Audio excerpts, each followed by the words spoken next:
Welcome back to the deep dive.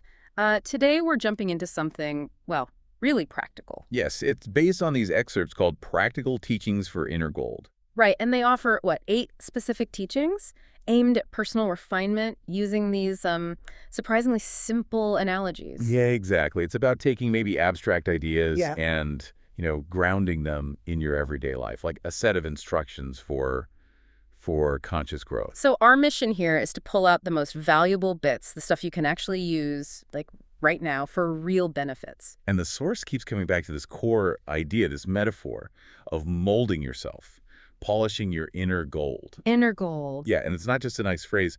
The source links it directly to building inner royalty and purity. These teachings are meant to be the practical step. Okay. And we'll look at things like choosing your focus like a jog route or being a swan among storks. Or treating your gadgets like rented tools. It's all about applying these little insights moment by moment to actually feel the difference. Got it. Okay, let's unpack that first one then. Teaching 1. Face heavenward, not hellward. This sounds like it's all about focus, guarding your attention. Deliberately guarding it, yes. The source talks about fixing your attention on positive possibilities. That's the heavenward part. Pointing it towards a land of happiness, as they put it. So your attention isn't just passive. It's an active choice. It shapes your inner state. Precisely. Where you consistently point your focus, that determines your internal landscape, Right. And the analogy that really clicked for me was that morning jog route. Oh, yeah, that one's good. Are you, intentionally running towards the sunny park or just letting yourself drift down some smoky, depressing alley? Such a small decision, seemingly, but it totally changes the experience. Yeah. And it's not just the mood right then. The source argues that consistently choosing that heavenward focus, positive thoughts, solutions, inspiring stuff, it actually builds discipline. Well, it conserves mental energy. You're not draining it by constantly battling negativity or, dwelling on the bad stuff. Ah, okay, so that saved energy. It spills over. Yep. It raises your overall energy, improves your mood, helps with health goals, career focus, relationships, everything. Makes sense. Less energy wasted on the negative, more for the positive. Okay, let's jump to teaching number 3. Be a swan among storks. This one tackles how you navigate situations where others might have habits the source calls vice-based, things that are maybe harmful or limiting. But it's not about being judgmental, right? And not at all. It's more about having this quiet strength, maintaining your own, let's say, higher standards, your purity, even if it feels different from what everyone else is doing. Like the analogy, friends are doing a late night binge watch. Yeah, until 2 a.m. maybe. And you just politely duck out at midnight because you need your sleep, your sanity. No big drama. Exactly. You're just prioritizing your well-being. And this really speaks to boundaries. Healthy boundaries. Yes. When you consistently, even subtly, stick to your own ideals, it sets those boundaries.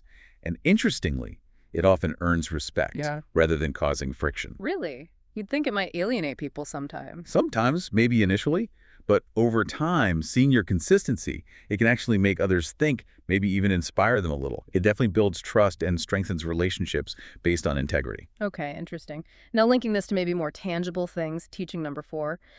Destroy attachment, keep ownership light. Ah, yes, this is a big one. Don't tie your self-worth, that inner royalty the source mentions, to your material stuff. Because attachment is heavy. Very heavy.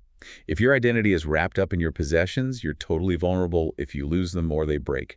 This teaching points towards mental and even financial freedom. And the analogy is treating your phone, your gadgets, like rented tools. Right, so if your phone breaks, okay, it's annoying, it's an inconvenience, but it's not a tragedy, it doesn't diminish you, because your core self isn't tied to owning that specific thing. And the benefit there is less stress, obviously. Huge stress reduction around potential loss or damage. Yeah. And financially, well, if you're less attached, you might not feel the need to constantly acquire the newest, latest thing. Right, freeing up cash. Exactly. Money you can maybe invest or spend on experiences or save, so it hits both your peace of mind and your wallet. Okay, let's touch on teaching 5. Daily study. Murli, daily fuel. This seems pretty straightforward, the need for continuous learning. Yes, specifically from your chosen source of wisdom. Consistency is the absolute key here. Wisdom isn't something you just, download once. You have to keep reinforcing it. Keep it alive, keep it applicable. The analogy is like drinking water daily. Yeah, you can't just say, oh, I had water yesterday, I'm fine. Right.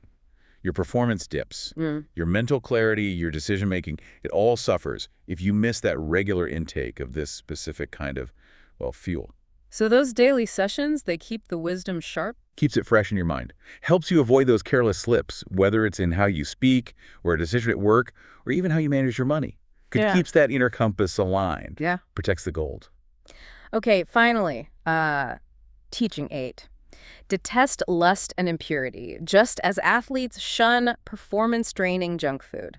That's quite direct. Very direct. It's about consciously avoiding mental and physical things that drag you down or tarnish that inner purity we talked about. Like an athlete knows junk food hurts performance. This teaching says certain thoughts, habits, inputs, they compromise your inner performance, your well-being. So maybe switching late-night doom scrolling, which feels like mental junk food.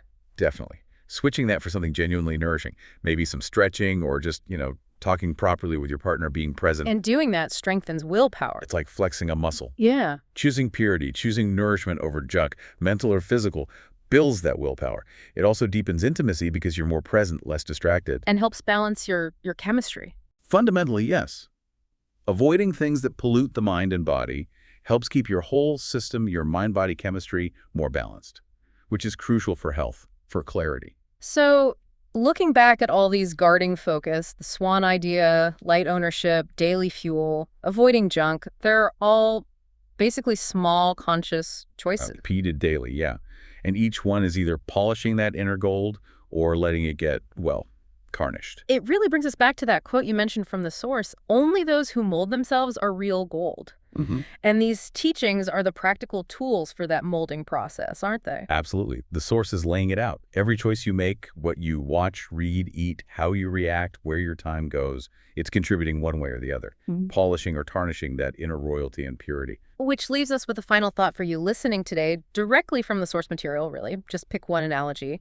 The jog route, the swan, rented gadgets, daily water, shunning junk food. Just one. And try applying it. Just once, maybe right now or later today. How might that single small action make your own inner gold shine just a little bit brighter? Something to sit with.